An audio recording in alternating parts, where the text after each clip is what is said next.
अल्हम्दुलिल्लाहि रब्बिल आलमीन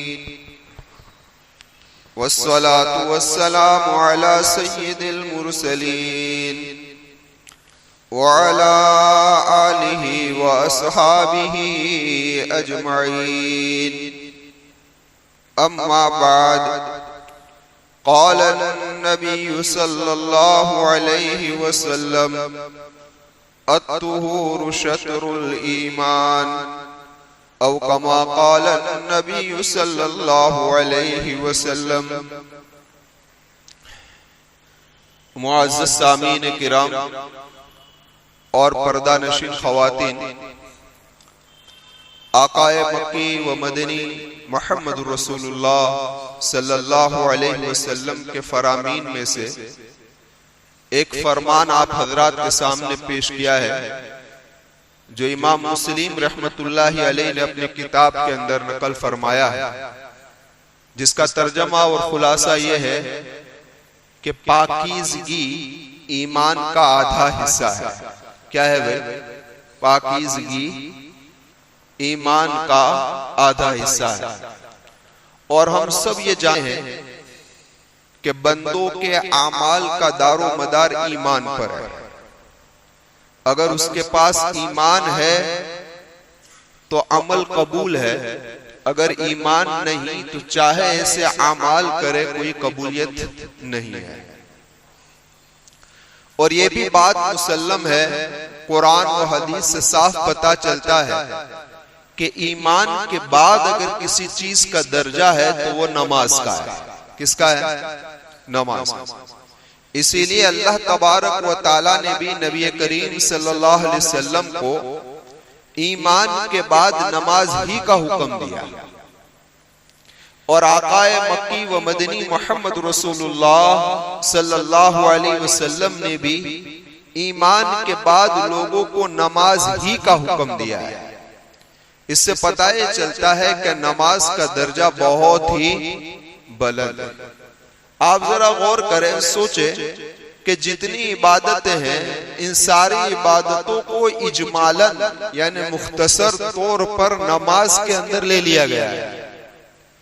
रोजे के अंदर 3 चीजों से रोका गया, खाना नहीं है, पीना नहीं है, जीमा वगैरह करना नहीं है। तो नमाज में भी इन 3 चीजों से रोक दिया गया। पता चला रोजे की मुशाबहत नमाज के अंदर मौजूद है। नमाज के शराइत में ये चीज रखी कि सतर को छुपाना पड़ेगा, इतना कपड़ा होना जरूरी है, तो इस कपड़े के लिए माल खर्च होगा तभी तो कपड़ा खरीदेंगे, तो उसके अंदर ज़कात की मुशाबहत भी पाई गई।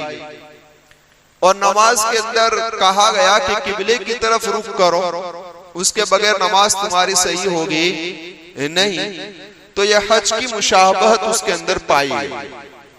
आप लोगों ने सुना है कि अल्लाह तबारक व ताला ने इस नमाज के अंदर तमाम लोगों की इबादतों को शामिल कर लिया।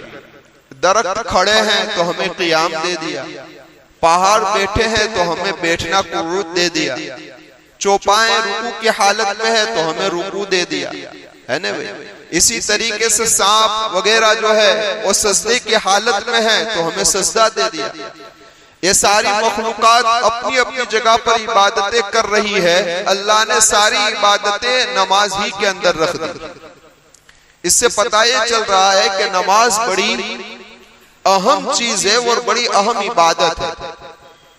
लेकिन कि जब पाकीज़गी हो, वरना नमाज कबूल होगी नहीं, है ना कि हो जाएगी।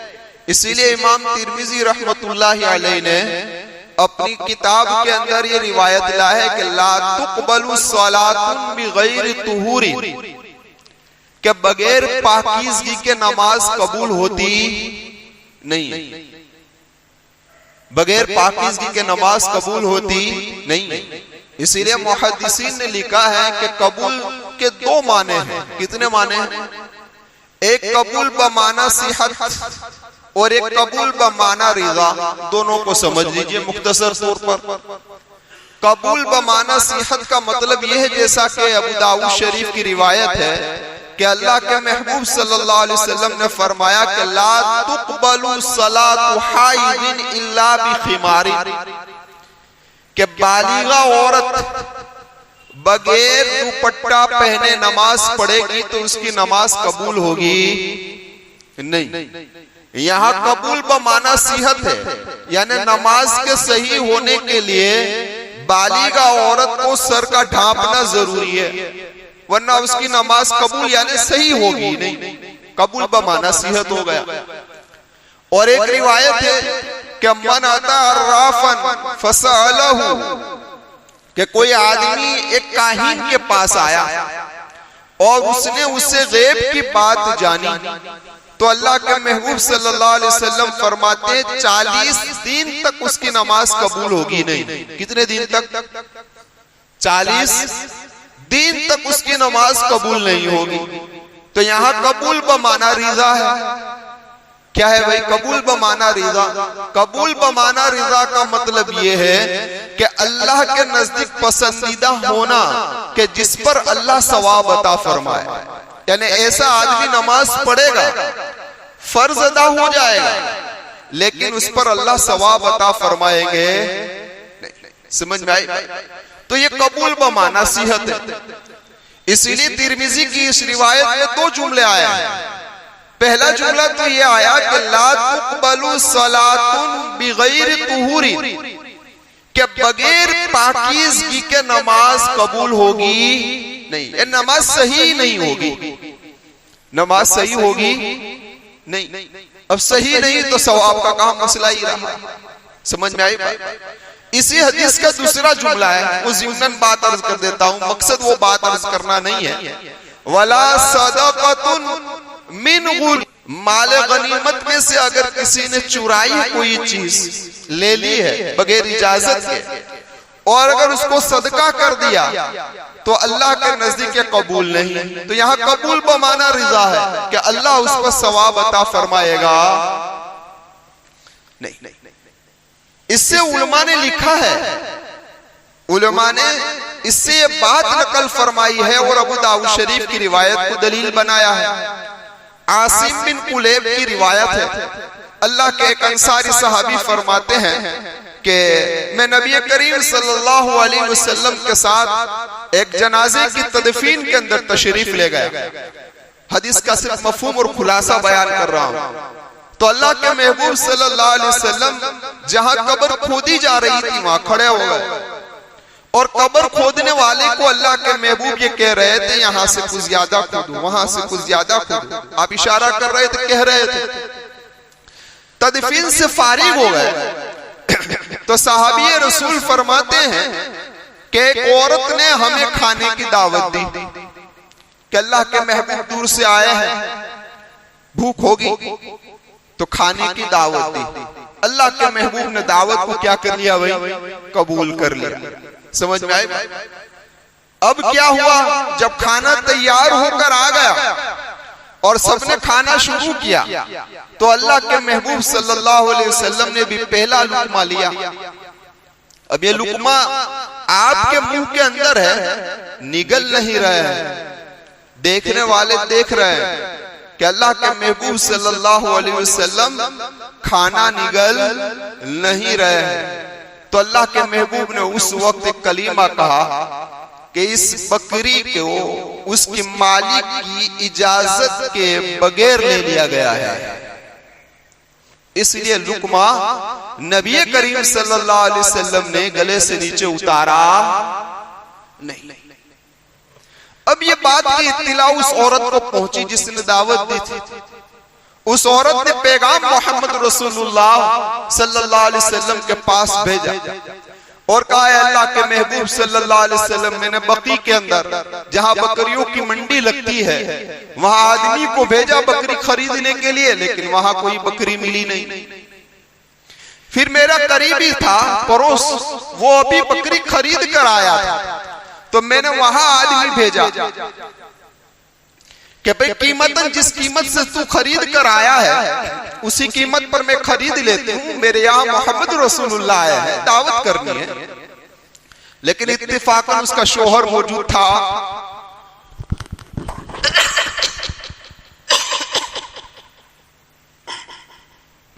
दुरूद शरीफ पढ़ें।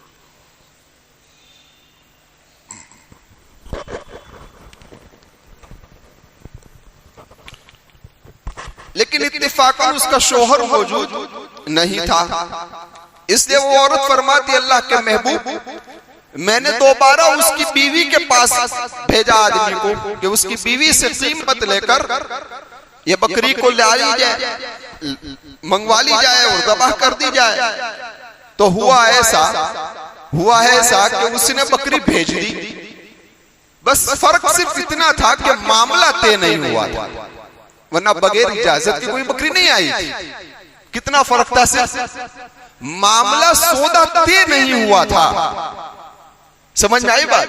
बगैर सौदा के तय हुए ये बकरी आ गई थी, ज़बाह कर दी और दस्तरखान पर रख दी गई।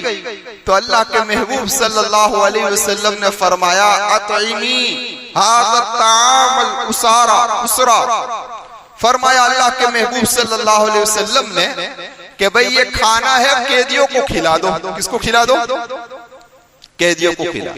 इससे उलमा ने बात लिखी है कि फिका ने मसला लिखा है कि हराम माल किसी के पास हो तो उसको जाये नहीं करना चाहिए, उसको जाये करना नहीं चाहिए। इस रिवायत से पता चला तो क्या करना चाहिए?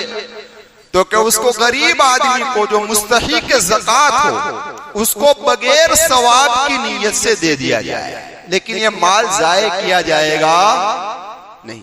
जैसा कि इस रिवायत से अल्लाह के महबूब ने ये नहीं फरमाया कि इस बकरी के खाने को फेंक दो, कहा नहीं, बल्कि कहा गरीब को दे दो, जो मुस्तहिक ज़कात है उसको पहुंचा दो, सवाब की नीयत होगी नहीं। इससे पता चलता है इस रिवायत से, और हमें भी ये मालूम हो रहा है कि भाई हर हराम माल, चाहे सूद की रकम हो, चाहे शराब की तिजारत हो, कोई भी हो, अगर इंसान के दिल के अंदर एहसास है ये मेरी रकम हराम की है तो उसको जाये नहीं करना चाहिए, उसको बगैर सवाब की नीयत से किसी गरीब को दे देना चाहिए। इसीलिए उलमा ने लिखा है कि बैंक के अंदर जो ब्याज होता है उस ब्याज को वहां छोड़ा नहीं जाएगा बल्कि ले लिया जाएगा।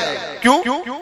इस बिना पर कि अगर वहां रहेगा तो मुसलमानों के खिलाफ इस्तेमाल होगा, और वाकया पेश आ चुका है। हिंदुस्तान पर जब अंग्रेजों ने कब्जा किया तो सबने सूद की रकम बैंकों से नहीं उठाई, तो अंग्रेजों ने वही रकम ईसाई की तबलीग के लिए खर्च कर दी थी मुसलमानों के खिलाफ। इससे पता ये चला कि ब्याज की रकम अगर बैंक के अंदर है तो उसको अपने जाती इस्तेमाल में नहीं ला सकते, लेकिन उसको उठा लेना चाहिए और किसी ऐसे गरीब को दे देना चाहिए जो ज़कात का मुस्तहिक हो, लेकिन उस पर सवाब की नियत नहीं। लेकिन अल्लामा इब्न क़य्यिम रहमतुल्लाहि अलैहि ने अजीब बात बयान फरमाई। हजरत फरमाते हैं कि किसी ने हराम की रकम किसी गरीब को दे दी तो उस रकम पर तो उसको सवाब नहीं मिलेगा, लेकिन उसने एक अल्लाह के हुक्म पर अमल किया कि अपनी जात से हराम रकम को निकाल दिया और गरीब को पहुंचा दिया, तो उसने जो अल्लाह के हुक्म पर अमल किया है उसका सवाब उसको मिलेगा, उसका सवाब उसको मिलेगा। खैर, तो बात कुछ इस तरफ जा रही है। तो मैं अर्ज कर रहा था कि भाई नमाज का दारोमदार किस पर है? आप बोलेंगे किस पर है? पाकीज़गी। इसलिए मैंने रिवायत की कि अत्तुहुरु शतरुल ईमान, के पाकीज़गी ईमान का आधा हिस्सा है। देखो, सफाई ईमान का आधा हिस्सा है, ये तर्जुमा किया जाए सफाई ईमान का आधा हिस्सा है। नहीं, पाकीज़गी ईमान का आधा हिस्सा है। पाकीज़गी के अंदर सफाई आ जाएगी, लेकिन सफाई के अंदर पाकीज़गी नहीं आएगी। सफाई तो गैर मुस्लिम भी करते हैं, सफाई तो गैर मुस्लिम भी करते हैं, लेकिन पाकीज़गी नहीं होती। और अल्लाह क्या चाहता है? पाकीज़गी को चाहता है। पता चला सफाई खुद ब खुद आ जाएगा। पता चला मस्जिद कि सफाई अहम नहीं है, उसकी पाकीज़गी अहम है। मस्जिद पाकीज़गी वाली होनी चाहिए, घर पाकीज़ा होने चाहिए, सफाई वाले होने जरूरी नहीं। सफाई तो खुद ब खुद आ जाए। समझ में आई बात? आज हमारे घरों को सफाई की तरफ तवज्जो दी जा रही है, लेकिन पाकीज़गी की तरफ तवज्जो दी जा रही है। कपड़े तो क्या सफाई नहीं, पाक होने चाहिए। बदन तो क्या सफाई नहीं, पाक होने चाहिए। क्या होने चाहिए भाई? पाक होने चाहिए। इसीलिए अब मेरे कपड़े कब पाक होंगे, मेरा बदन कब पाक होगा, या मस्जिद कब पाक होगी, मेरा घर कब पाक होगा? तो उसके लिए इल्म की जरूरत है। बगैर इल्म के इंसान कर सकता। इसीलिए उलमा ने लिखा है इल्म की फजीलत को कि कम अज कम हर मुसलमान को के पास इतना इल्म तो होना चाहिए कि जिसकी वजह से वो हराम और हलाल की क्या चीज पाक है क्या चीज नापाक है उसकी तमीज कर सके। औरतों के पास इतने मसाइल तो होने चाहिए कि वो कम से कम कपड़े पाक कर सके। वॉशिंग मशीन में कपड़े हैं तो किस तरीके से पाक होगा, नापाक कपड़ा किस तरीके से पाक होगा। इस मस्जिद की सफाई करने वाले के पास इतना इल्म तो होना चाहिए कि ये चटाई नापाक हो गई तो पाक कैसे होगी, यह मस्जिद का फर्श नापाक हो गया है तो पाक कैसे होगा। इतना इल्म तो होना क्या है भाई, क्योंकि सारा मदार किस पर है, कहो। इसीलिए फरमाया क्या तुहुरू शत्रुल ईमान। अब देखो ये शत्र का जो लफ्ज है उसके दो माने हो सकते हैं। एक माना हिस्से के हैं, जूस के। अगर इसका माना हिस्सा लिया जाए तब तो कोई इश्काल नहीं है कि भाई पाकीज़गी ईमान का एक हिस्सा है। लेकिन अगर उसका माना आधा लिया जाए कि ईमान का आधा हिस्सा है तो ज़हन में एक सवाल पैदा होता है कि ईमान के शोबे और हिस्से तो 70 से ज्यादा है, जैसा रिवायत में है नमाज, रोजा, हज, ज़कात। तो ये सारी इबादतें एक तरफ और पाकीज़गी एक तरफ, ये समझ में आती बात, क्योंकि आधा हिस्सा का कि ईमान का आधा हिस्सा क्या है, पाक। लेकिन ये उस वक्त ये सवाल पैदा हो सकता है जब आदमी तहारत की हकीकत से वाकिफ न हो कि तहारत यानी पाकीज़गी कहते हैं किसको, उसको जानता न हो। अगर उसको जान ले तो उसके बाद ये सारे मसाइल हल। अब उसको जानना है आपको कि नहीं जानना, जानेंगे इंशाअल्लाह। तो मुझे भी अल्लाह सही तरीके से जनवाने की तौफीक अता फरमाए और आपको जानने की। तो आज की ये तमहीदी बात थी। अब जरा देखें ये पाकीज़गी है ना, उसकी 4 किस्में हैं। कितने दर्जे हैं? 4। जब ये चारों दर्जे हासिल हो जाएंगे ना तब इंसान का आधा ईमान पूरा होगा। कितना कितना ईमान? आधा। अब ये पहला दर्जा क्या है, तो कि इंसान अपने जाहिर को पाक व साफ रखे। मेरा जिस्म तो कि पाक, मेरे कपड़े पाक, मेरी जगह पाक, हर चीज क्या होनी चाहिए, पाक। ये पहला दर्जा। दूसरा दर्जा ये है कि मेरे जिस्म से गुनाह पाक, यानी गुनाह से मेरा जिस्म क्या हो, पाक। ये दूसरा दर्जा। तीसरा दर्जा क्या, तो कि मेरे दिल के अंदर से सारी बुरी खसलतें निकल चुकी हो। ये तीसरा दर्जा। चौथा दर्जा क्या, कि मेरे दिल में सिर्फ अल्लाह ही हो, अल्लाह के अलावा और कोई। ये 4 दर्जे जब इंसान हासिल कर लेगा तो अब कहा जाएगा कि ये ईमान का आधा हिस्सा उसको हासिल हुआ। लेकिन आप जानते हैं कि मकसद चौथा दर्जा है। मकसद कौन सा दर्जा है? चौथा दर्जा। और चौथा दर्जा कौन सा है, कि हमारे दिल में सिर्फ अल्लाह ही अल्लाह हो, अल्लाह के अलावा हर चीज निकल चुकी हो। यह मकसद है। लेकिन इस मकसद तक पहुंचने के लिए पहली सीढ़ी चढ़नी पड़ेगी, अपने जाहिर को पाक व साफ करना पड़ेगा। किसको पाक करना पड़ेगा भाई, कहो ना, जाहिर को, यानी मेरे कपड़े पाक, मेरा बदन पाक। इसीलिए कुरान करीम में आप जरा गौर करें, तुम जुनूबन फतहरू, कुरान ये कह रहा है कि अगर तुम जुनूबी हो जाओ यानी नापाक हो जाओ तो तुम अच्छी तरीके से पाकी हासिल करो। अब अरबी का कायदा है कि अल्फाज बढ़ने से माना बढ़ता है। ये नुक्ता है ना, जहन में डाल दो। अल्फाज बढ़ने से माना बढ़ता है। अब देखो फतहरू, त्वा पर भी तशदीद, हा पर भी तशदीद, और तशदीद वाले हरफ कितने होते हैं? 2 होते हैं, 2 मर्तबा पढ़े जाते हैं। तो त्वा 2 मर्तबा हो गई, हा 2 मर्तबा हो गई, दोनों बढ़ गए। तो बढ़ने से माना बढ़ गया कि गुस्ल करने के अंदर अच्छी तरीके से पाकी हासिल। अब मैं पूछूं इस मजमे से कि गुस्ल के फराइज कितने? ये बड़ी अहम चीज है जिससे हमारी कोताही है। अब जो लोग जानते भी हैं कि गुस्ल के फराइज 3 है, हम जानते भी है गुस्ल के फराइज कितने भाई? 3 है, सबको याद है। लेकिन क्या मैं इसी तरीके से गुस्ल कर रहा हूं? वो भी तो देखे थोड़ा। क्या मैं नाफ में पानी पहुंचा रहा हूं? क्या कानों के हिस्से में पानी पहुंचा रहा हूं? बगल के नीचे पानी जा रहा है? गुस्ल के अंदर ये सारी तवज्जो में दे रहा हूं। औरतें जो अपने कांटे को और बाली को पहनी हुई है तो उसके सुराख के अंदर पानी पहुंचा रही है, ये जरूरी है, ये सब जरूरी है। अगर यही नहीं है तो नापाक है। क्या है भाई? क्या है? अब नमाज का क्या होगा? कौन नमाज का क्या होगा? तो कुरान ने कहा वही कुंतुम जुनूबन, अच्छी तरीके से पाकीज़गी हासिल करो। एक बात।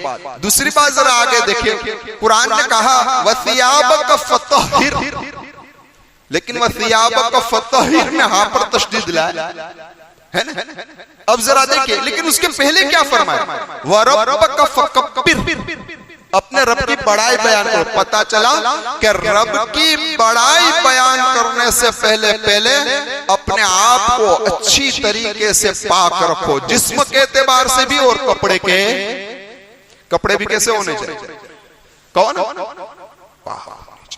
कपड़े पाक होने चाहिए। लेकिन कपड़े पाक के जहां आए वहां बैठ गया, क्या लगा रखी है?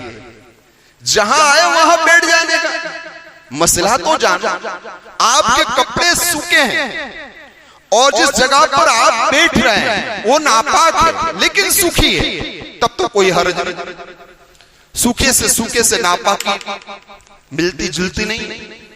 लेकिन आपके कपड़े पाक है, भीगे हैं, लेकिन जिस जगह पर बैठे हो वो जगह नापाक है, सूखी है, लेकिन आपके कपड़े भीगे होने की वजह से वो नापाकी जहां आए वहां बैठ गए। न देखा कि मेरे कपड़े पाक है, किस जगह पर बैठ रहा हूं। और रुमाल जो हाथ में है भीगा हुआ है, उसी से साफ करेगा ओटले शरीफ को और फिर उसी से वुजू पूछेगा। समझ में आई? नहीं होना चाहिए। तुम्हारे कपड़े क्या होने चाहिए भाई?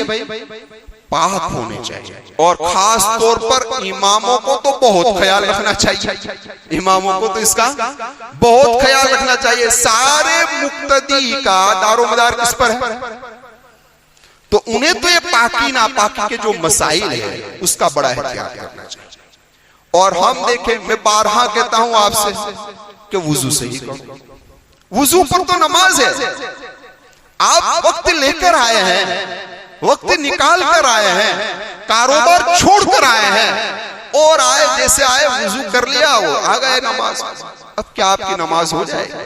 कुरान हदीस तो ये कि ला तुक़बलु सलातु बिगैरि तुहूर, बगैर पाकीज़गी के नमाज होगी नहीं। तो वुजू के फराइज कितने हैं भाई? 4 है। लेकिन ये 4 फराइज को मैं सही तरीके से अदा कर रहा हूं, ये तो देखें आप, ये तो सोच। अगर अदा हो रहे हैं तो ठीक, नहीं अदा हो रहे हैं तो कोशिश करेंगे इंशाअल्लाह। अब जरा देखो ये पाकीज़गी से क्या मिलेगा, क्योंकि वक्त हो रहा है, मुख्तसर तौर पर समझ लीजिए। ये पाकीज़गी से क्या मिलेगा?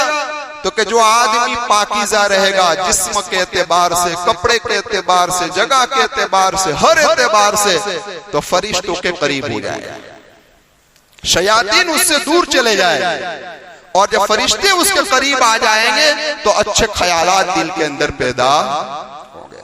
अगर नापाक जो आदमी ज्यादा रहता है तो क्या होता है, शयातीन उस पर ज्यादा आते हैं। हदीस में है कि कब्र के अंदर अजाब ज्यादातर पेशाब से न बचने की वजह से होता है। और देखो क्या हाल है, जिन्स की पैंट पहनी हुई है, सही तरीके से तहारत हुई या नहीं पता नहीं है, आया पेशाब, क्या गया क्या निकला, क्या शोर मचाया, कतरे गिर रहे हैं पता ही नहीं। एक उम्र के बाद इंसान के मसाने कमजोर हो जाते हैं, उसको कतरात की बीमारी हो जाती है, उसको थोड़ी देर वेट करना पड़ता है बैतुल खला के अंदर ताकि अच्छी तरीके से नली साफ हो जाए। लेकिन नहीं, बस स्पिट, जमाना स्पिट वाला हो गया, ये भी स्पिट वाला बन गया। अब कतरे गिर रहे हैं, नमाज भी पढ़ रहा है, देख भी नहीं रहा क्या हो रहा है, क्या समझ में आई बात? तो अक्सर और खुसूसन ये जींस की पैंट के अंदर ये वबा ज्यादा है, क्योंकि अच्छे तरीके से आदमी बैठ नहीं सकता ना। तो इस बिना पर पेशाब के कतरों से अपने आप को क्या करना चाहिए भाई? तो मैं अर्ज कर रहा था, दूसरी बात कुरान ने बयान फरमाई कि वल्लाहु युहिब्बुल मुत्तहिरीन, कि अल्लाह पाकीज़ा यानी अच्छी तरीके से पाक व साफ रहने वाले को अपना महबूब बनाता है। तो जिस चीज से हम अल्लाह के महबूब बन रहे हो तो वो चीज तो हमें ज्यादा हासिल करनी चाहिए। इसलिए अपने आप को क्या रखेंगे भाई? कहो ना। अब आखिरी बात, फिर बात को खत्म कर देते हैं, जिसमें हम सबकी बड़ी कोताही है। अल्लाह मेरी भी कोताही दूर फरमा दे, आपकी भी कोताही दूर फरमा दे। कोशिश करेंगे इंशाअल्लाह। क्या में जाते हो? अभी अब वेकेशन आएगा, अब ये शादियां शुरू होगी, है ना भाई? आप किसी फंक्शन में जाते हैं, शादी में, ऐसे ही चले जाते हो, हाँ ऐसे ही चले जाते हो, अच्छे कपड़े पहनते हो, अच्छे तरीके से नहाते हो, अच्छी खुशबू लगाते हो, है ना, अच्छे तरीके से आदमी होकर जाता है। तो ये अल्लाह का दरबार है। ये किसका दरबार है? अल्लाह का दरबार। तो यहाँ भी आदमी को चाहिए कि अच्छे कपड़े पहनकर आए। कैसे कपड़े पहनकर आए? खुशबू लगाकर आए, बदन को अच्छी तरीके से बनाकर आए। हजरत अक़दस मुफ्ती सईद साहब पालनपुरी नव्वरल्लाहु मरकदहु फरमाते हैं, अपने तालिब इल्मी जमाने का वाक़या, यानी कि आज से 55 या 60 साल पहले का वाक़या बयान कर रहा हूं। उस वक्त दारुल देवबंद के अंदर अरब से उस्ताद पढ़ाने के लिए आया करते थे। हाँ, मिस्र से, जामिया अज़हर से असातिज़ा पढ़ाने के लिए आते थे। और आप जानते हो कि अरब का मिजाज क्या है। तो देवबंद यानी कहने का मकसद, यूपी की गर्मी भी मशहूर है और ठंडी भी मशहूर है, दोनों मशहूर है। तो शिद्दते गर्मी के मौके पर, जब सख्त गर्मी होती थी, इस मौके पर भी जामिया अज़हर के असातिज़ा यानी उस्ताद थे जो ज़ोहर की नमाज पढ़ने के लिए आते। तो एक तो अरबी स्टाइल का जुब्बा होता था, फिर ये लोग रुमाल बांधते हैं, आप लोग जानते हैं रुमाल, और उसके बाद अबा भी पहनते हैं, है ना, आपने देखा होगा अरबों को अबा भी पहनते हैं। तो अबा, ये जुब्बा, ये रुमाल सब डालकर इतनी सख्त गर्मी में कि उस जमाने में लाइट कम आती थी, ज्यादा जाया। और यूपी का हाल तो भी ऐसा है, लाइट बहुत कम होती, न पंखा एसी का तो तस्वुर ही नहीं था, पंखे नहीं थे। सख्त गर्मी में ये सारा चीज पहनकर जोहर की नमाज पढ़ने के लिए आते थे। तो हजरत अक़दस मुफ्ती सईद साहब पालनपुरी नव्वरल्लाहु मरकदहु के उस्ताद थे।